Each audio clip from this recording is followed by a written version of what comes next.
everybody, let's make a super easy butter ranch sausage and potato crockpot meal. Yes. So all you're going to need is like 4 or 5 potatoes, a pack of sausage. I use 1, but you could easily use 2. You're going to need a pack of green beans, usually 10 to 12 ounces, a stick of butter, some ranch seasoning, and whatever other seasonings you like. So let's get into it. Here's the full recipe, and you can check out all of our recipes on our website.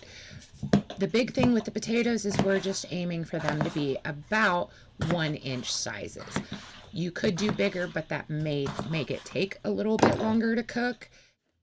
We are using frozen sausage, but you could easily use just regular sausage. And honestly, you can use any sausage you like, whether it's a chicken-based, a pork-based, a beef-based, even a plant-based if you like.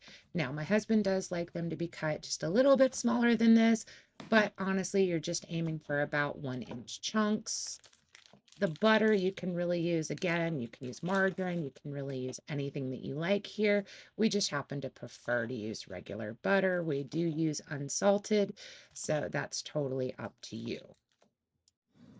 That was it. That's literally all the prep you need. So let's grab our crock pot. So now I've got my crock pot. We're literally just going to take those 2. I had 4 potatoes, boom, in there. This is my sausage. Just put it around in there. And then boom. 1 bag frozen green beans right on top. Next, we've got that 1 stick of butter, and I just kind of break it up. Like, so simple. Now it's time for seasoning. So I got my ranch seasoning. Try to keep it in there. Some garlic powder. Oh, already got that one. And some pepper. But you know what? You can add any seasoning you like. You don't even have to use ranch. You could use anything. And this is what it looks like. Not much, but it will be soon. Now, we cook this on high for 4 hours, but you could easily do this on low for 7 to 8 hours. Once it is done, you'll notice that your potatoes are fork tender. Your green beans, especially if you use frozen, will be nice and soft.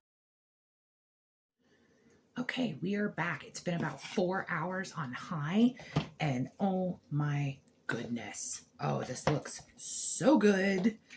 And, you know, it's okay if your sausage kind of breaks apart. Totally fine. Now, to make this really extra yummy, but honestly, it doesn't have to be, you can add some shredded cheese. You can add a dollop of sour cream. Totally up to you. So how does it taste? Ooh, yummy. Oh no. This is still really, really hot, but oh my God, the potatoes are perfectly tender. And the longer you cook this, the potatoes get even more tender. And oh my gosh, you get that ranch flavor. It is so good. You got to try this. Let me know down below if you're going to give it a shot.